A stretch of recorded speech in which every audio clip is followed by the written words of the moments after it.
All right, we are live. All right. All right. So,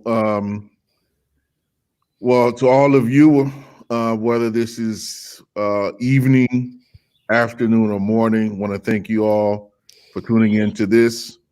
Happy May Day 2020.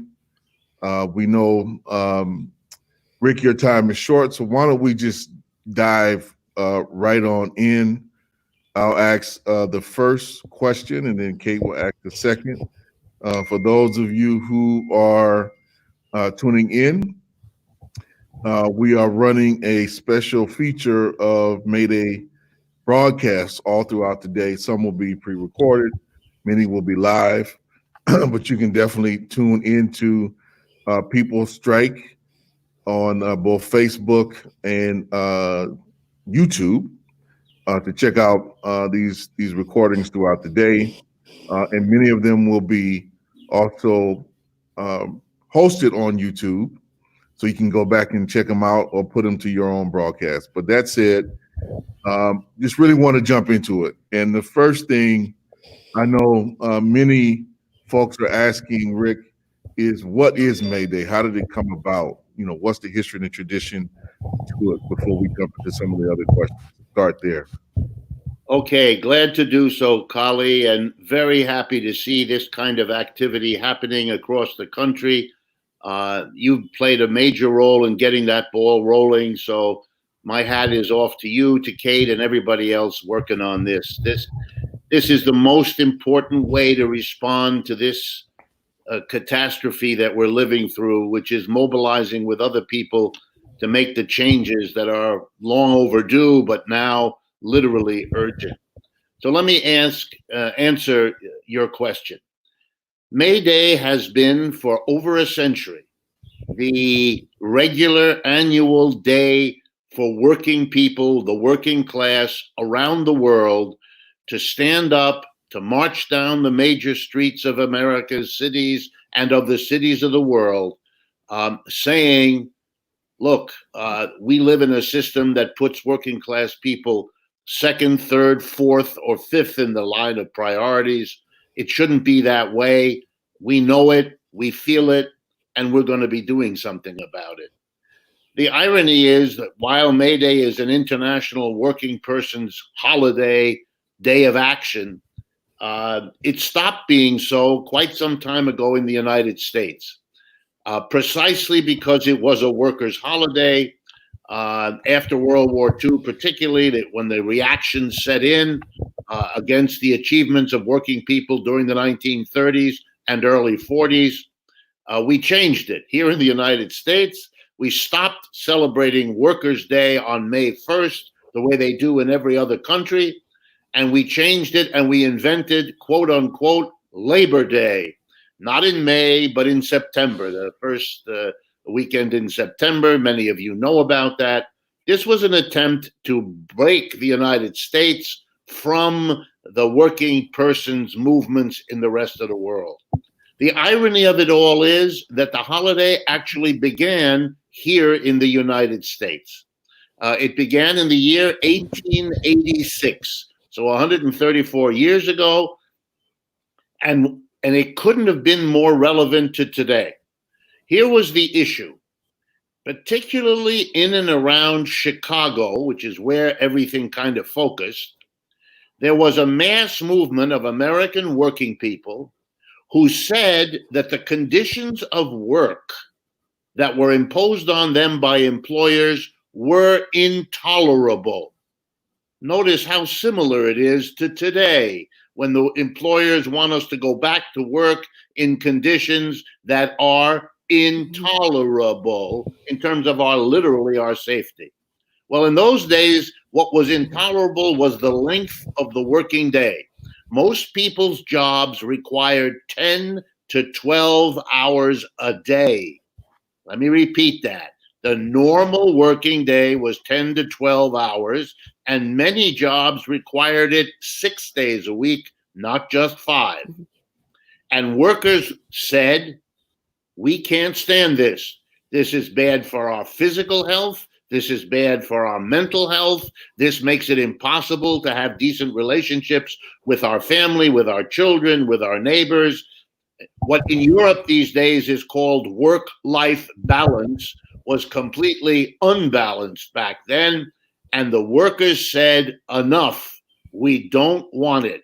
We want the working day to be limited to 8 hours, not 10, not 12, 8.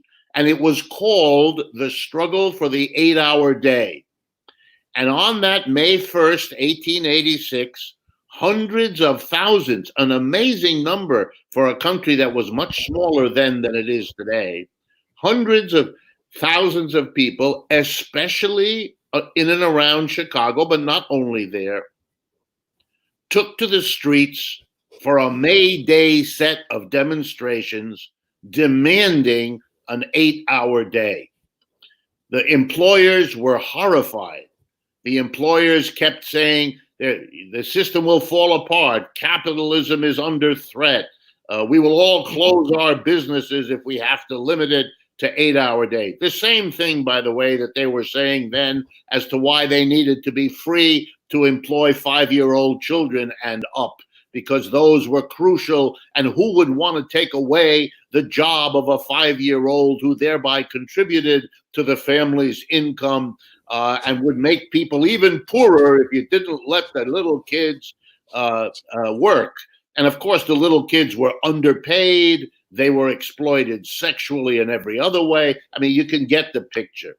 The amazing thing was that even though the employers called out the police and there were major scuffles between the demonstrators and the police, in the middle of it, somebody, no one knows exactly where, but in one of the major squares, Haymarket Square in Chicago, somebody threw a bomb. People got hurt. The police arrested a group of the organizers who in those days called themselves and were called by the police with the name, quote unquote, anarchist. They were actually prosecuted. They were tried. And several of them were executed, even though the evidence for all of it was very flaky. To this day, people believe it was just as likely a provocateur, a police person, as it was anybody else, because you didn't really know. But because people were executed and because it was such a momentous demonstration, and because, and this is crucial, because they won, the 8-hour day became law not that long after this. It became an emblematic holiday for working people, a demonstration to working people themselves that if you get together, if you act collectively, if you go into the streets and you say, we will not tolerate it, in the end, the capitalist system depends on working people. And if the working people withhold their labor, the system stops.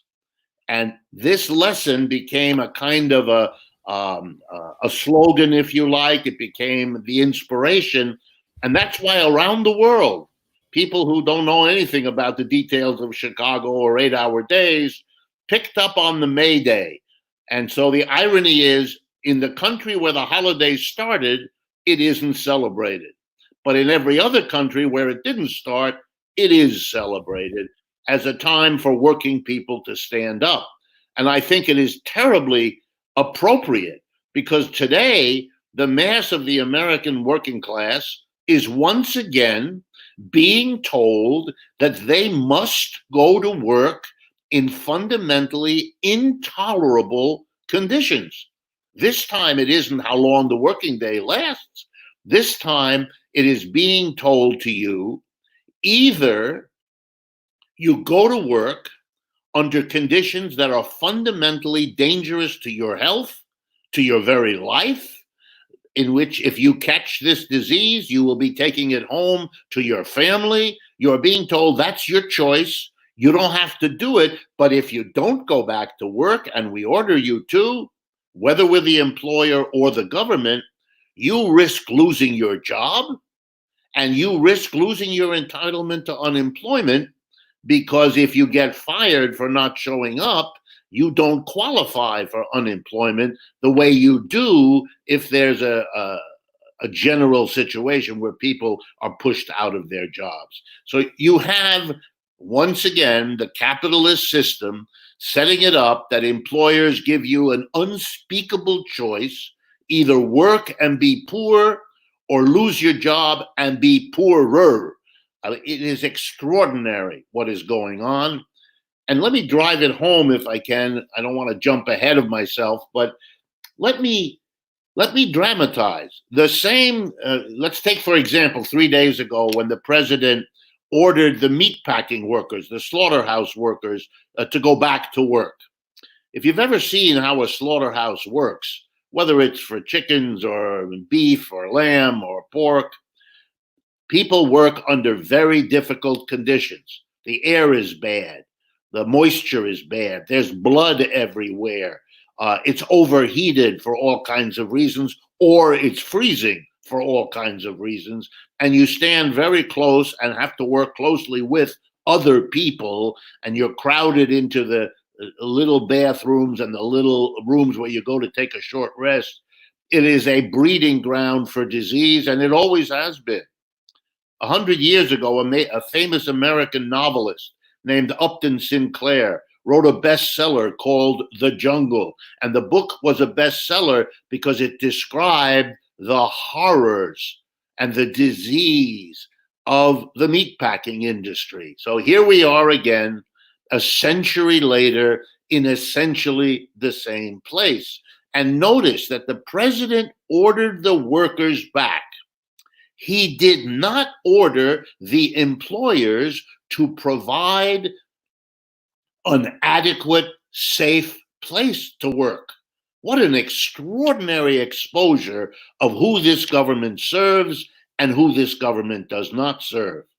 And the silence of the Democratic Party in the face of all of this is itself the same kind of problem. In order to be safe at work, there would have to be testing of everybody who comes to work every day to make sure that those who come to work and are not infected are not at risk from people who are. This is the way to find out who is infected, get them the appropriate treatment that ought to be available to them as an American citizen, but also to reassure the others coming to work that they are safe. The government hasn't tested. The employer has not been required to test. What a spectacular situation. They want you and me to go back to work, but they don't want to spend the money. That's what it costs. Very expensive. Everybody has to get tested all the time. People have to be trained. They have to be positioned in every workplace. This hasn't been done. We haven't tested at best 1.5% of the American people. That's right. The other 98% who are going to work right next to you if you go back haven't been tested. We know that many people who have this virus and can spread it have no outward symptoms. They don't have fever, they don't cough. So you have to do something. But the capitalist system wants us to go back to work without them spending the money to make the workplace safe. And you know, this is really not a new problem. Capitalists have hesitated to make the workplace safe from day one. We have in the United States something called OSHA, the Occupational Safety and Health Administration. You know why? Because otherwise, without the government really focusing in, employers don't spend the money to make workplaces safe. We should never have tolerated that. There should have been protests long ago against all of the unsafe workplaces. But now it's literally a matter of life and death. And it sort of brings home why we need a May Day, why we need to have a collective protest against the system that, in order to make profits for a minority, the employers, is willing to put at risk of our very lives the majority. the employees of this country. That's a system that has lost legitimacy, that has lost the right to any loyalty from people it treats in this way. We have just as much justification to refuse now these intolerable working conditions as they did back in 1886, when 10 to 12-hour working days, often 6 days a week, were declared by the working class to be intolerable.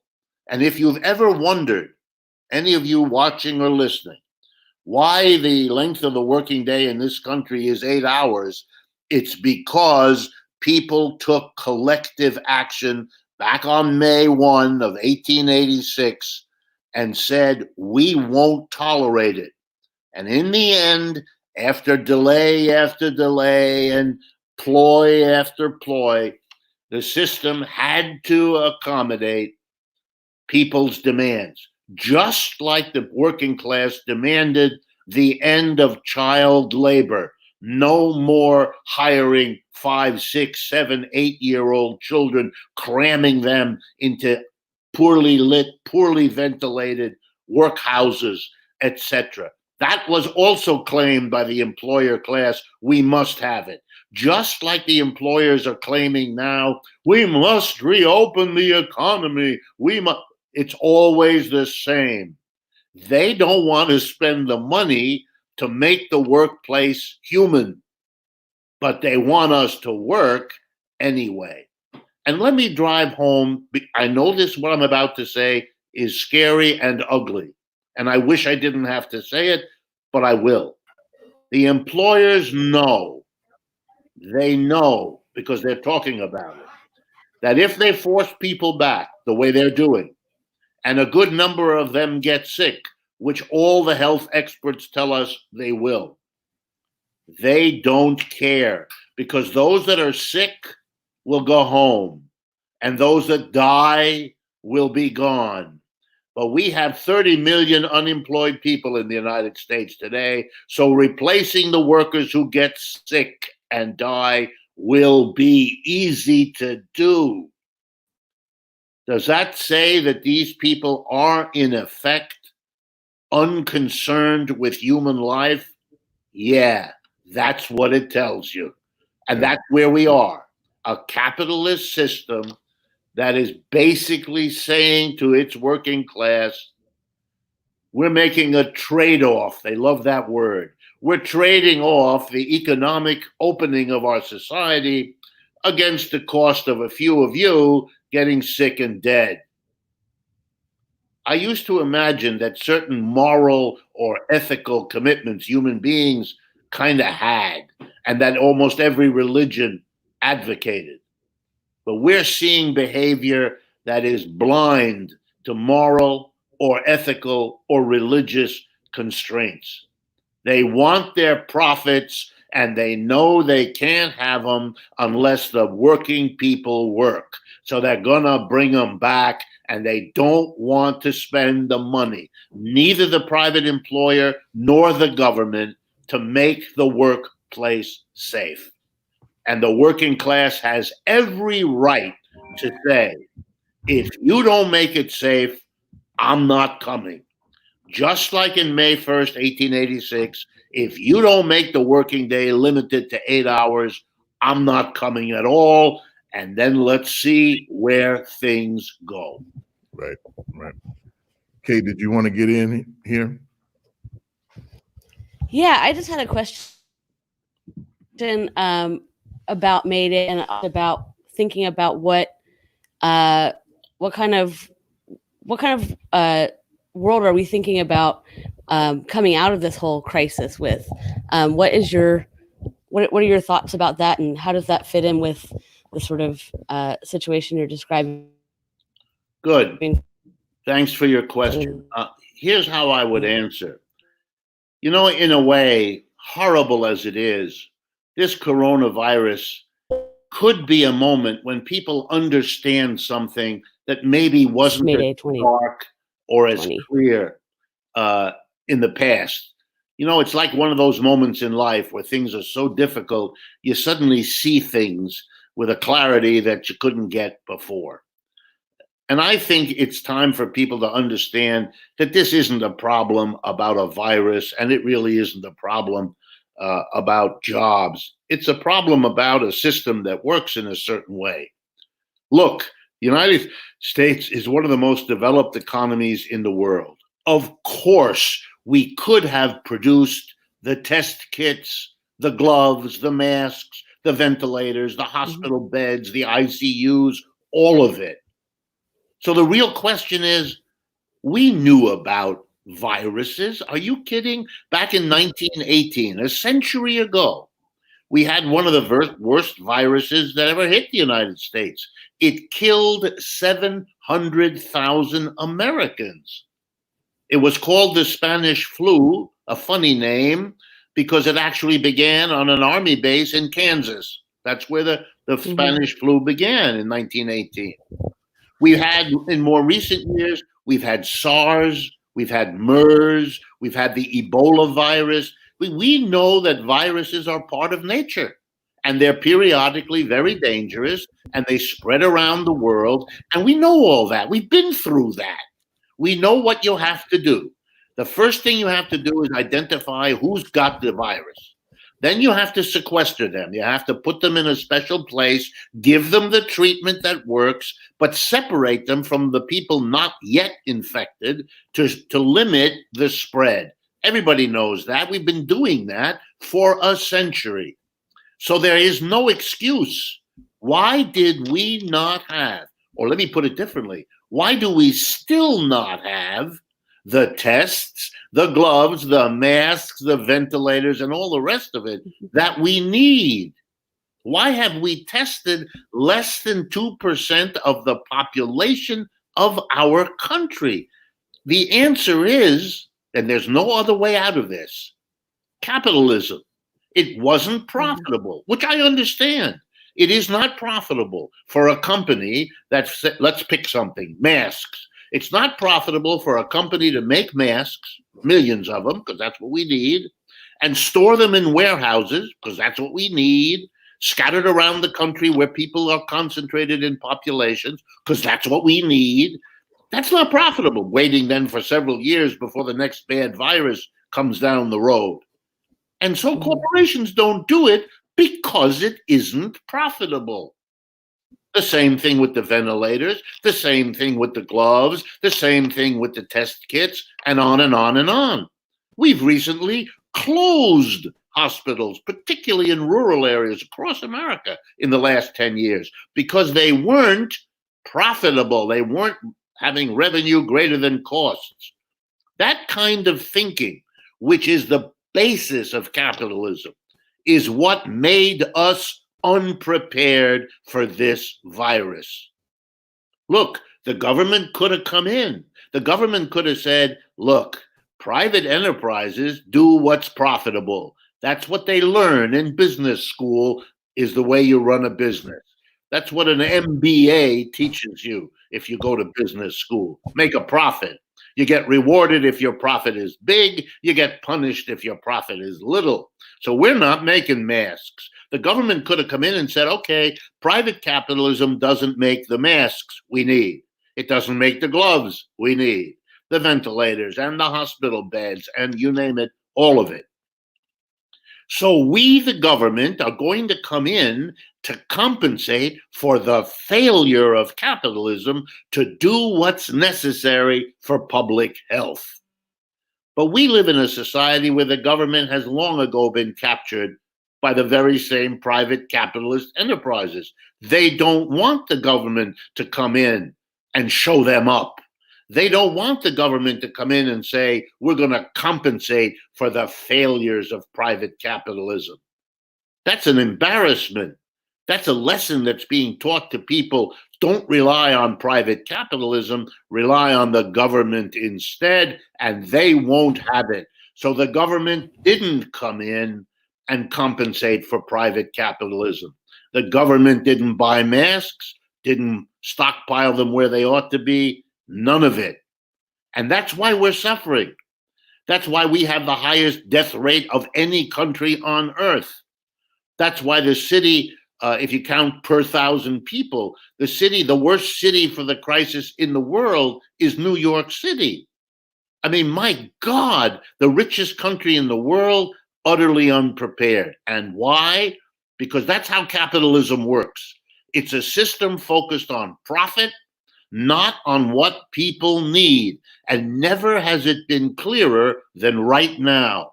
We needed to be prepared, and we knew how. We can produce the masks and gloves and beds and all of it. And if we couldn't have produced it, we could have imported it and stockpiled it. We didn't do anything. And that's not because we're stupid. We're not. And that's not because we're ignorant. No. We knew. We have a system that doesn't work that way. So here's the punchline. If you have an economic system that puts profits for a few ahead of the public health of the mass of people, you've got a system that does not work. Or to put it differently, it works for the few, but at the expense of the many. And that's what the people back in 1886 were marching for, and that's exactly what we have to march for now, but with the added wisdom that in the last 134 years, capitalism has had many opportunities to clean up its act, to behave in a different way, to make a real commitment to put human needs first. And it has failed to do it. And it's failing now on a scale that makes me scratch my head and say, how can any reasonable person continue to live in, to tolerate, let alone be enthusiastic about a system failing on the scale we are now living through?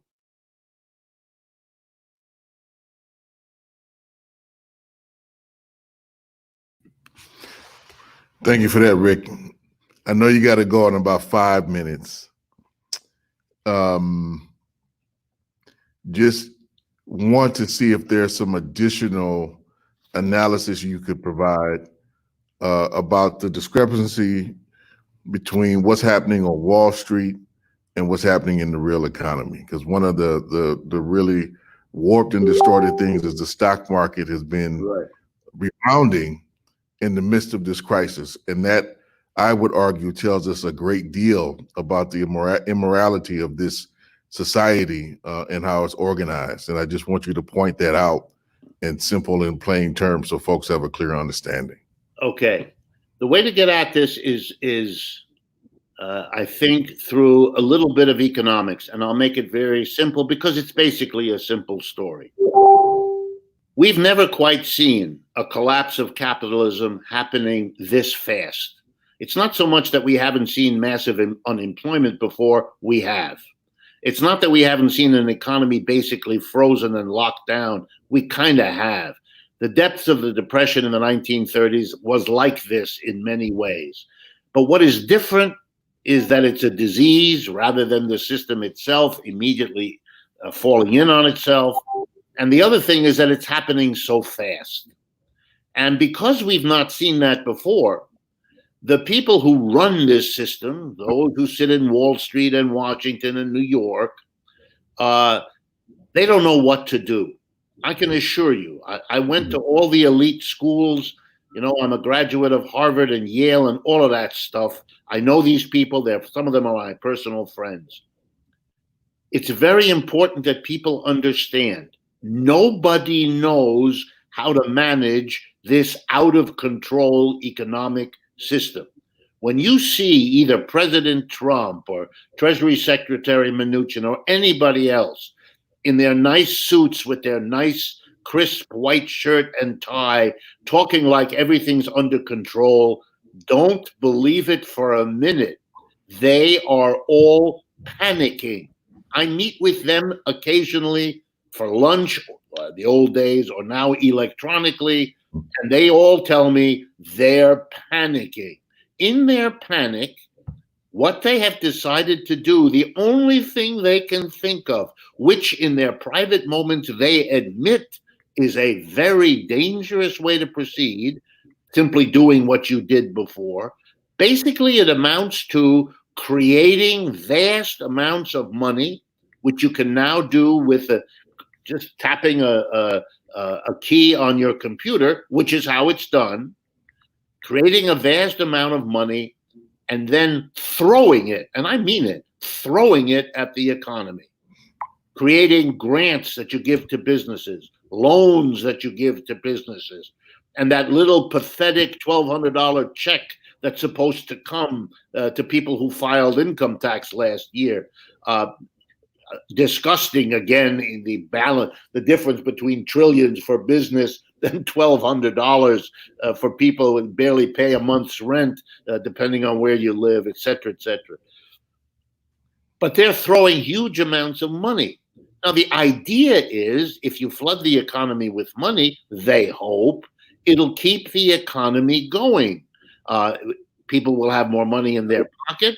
Businesses will be hiring because they have more money. The hope is it keeps the economy going. But the problem is that hope is misplaced. They know that, but they don't know what else to do. Why is it misplaced? Because no restaurant is it'll borrow the money, but it's not going to spend the money because nobody can come to the restaurant.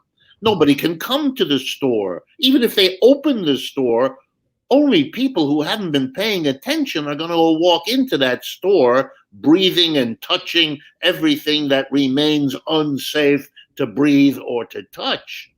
So businesses are not using the money to go into production. They don't know how long their workers will come to, how many will come and how many will stay at work.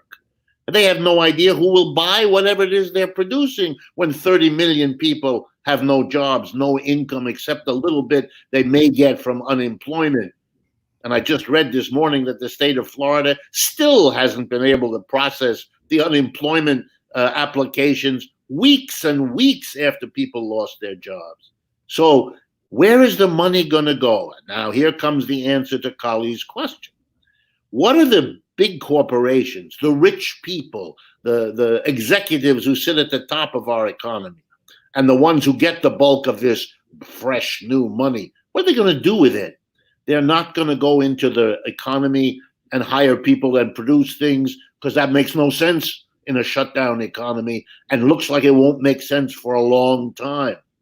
Even, let me give it to you as strong as I can, even if half the people, and nobody expects that, but even if half the people come back to work and half the people go back into the stores, the other half who don't, that's the end of the profit for that business. They're not going to expand their business if the best they can hope for is half, and most people tell them they won't get that, which is what every poll I've seen shows. So where does all the new money go? All right, Kali, here we go. It goes into the one place where money can still make money, because that's what capitalism is. It goes to the stock market. Why? Because people with tons of money that they can get from the Federal Reserve at an interest rate that's barely above zero, lots of cheap money that they can get their hands on, they go and they buy a stock. Why? Because they know everybody else who plays in the stock market is also able to get their hands on lots of money at little or no cost. So they hope they will be able to sell that share 2 weeks, 2 months, 2 years from now to somebody else just like them who's going to buy it with the same hope that it goes up. That's why the stock market is going up, because you've just added trillions of dollars of demand for stocks, because there's no rationale to demand anything else. And once the stock market starts to go up, well, it validates all of that. It just simply says to people, you gambled right. You put your money in the one place where values are going up. So the more it goes on, the more people come in. You know what we call that in economics? A bubble. And you know what eventually happens to the bubble? It bursts. And that's what's going to happen here too. But meanwhile, you're going to get crazy people who don't understand this, or more likely politicians who kind of do understand it, but need to package it or spin it in a different way, telling you that this crazy boom in the stock market happening on an economy which is literally collapsing shows that there's something positive. No, it doesn't. It shows that the system is so out of whack that it can't fix itself and siphons the money off into a gambling casino called a stock market where everybody is fooling everybody else. And, it's a game in which all of the players, and I know many of them personally and talk with them, they know that the trick is to get into the market, sell the stock at a higher price, but the name of the game is get out before it all crashes. This is not a mentality for a sustainable economy. Those people, when that crash comes, I'm not saying it's happening today, but as I went on to the program today, the stock market was going south in a hurry. So you can see the anxiety. The minute it looks like it might crash, all those guys who went in with money are trying to get out. So the crash down will be as spectacular as the price going up. But none of it has any direct effect anymore. The disconnection between the economy we live in and the casino of capitalism in the stock market, that connection, it's still there, but it is much more attenuated, much looser, much more distant than it has ever been. Well, there's a ton of other questions I know I could ask, and I'm sure Kate could too. But I know our time is limited. I know you're booked for many shows today, which I'm personally proud to hear of. I hope many working people pick up on this message, learn a little bit more to take up in the struggle. This is going to be a long one. And we need all the tools at our disposal, I think, to fight and win successfully. So, Rick, want to let you go so you can get to it.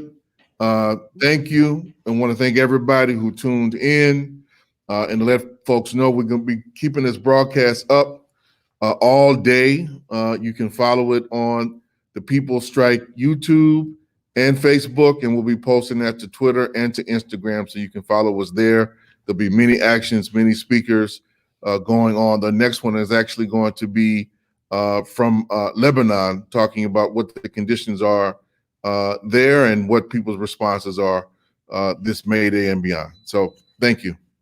Thank you very much. And let me say just a word of appreciation that, in these kinds of moments, some people have to step up and start the process. They're like, I remember learning in my chemistry class years ago of something called a supersaturated solution.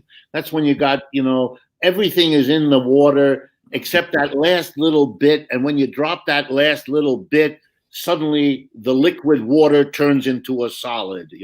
It's that last straw that breaks the camel's back, the last bit of salt that finishes the job. There's always that need for somebody, some group of people to stand up and help crystallize what's already in the minds of millions of people, but they need that first moment, that courageous person or persons who step up. Calling a strike at this moment, by the way, in New York City, we're very proud. We have a real rent strike beginning to develop here. It's the same kind of phenomena, but a general strike, when workers say we are being treated, not just in this place or by that employer, but by the whole employer class in a way that's intolerable. This is an enormous contribution that you're making. It takes the whole possibility and potential of change in America and moves it several steps forward. So on behalf of all of those who I think feel that way, I just want to thank both of you and the people you're working with for doing this. It is enormously appreciated. Thank you. Trying to play our part. All right. Take care, folks. All right. All right. See you guys later. Bye.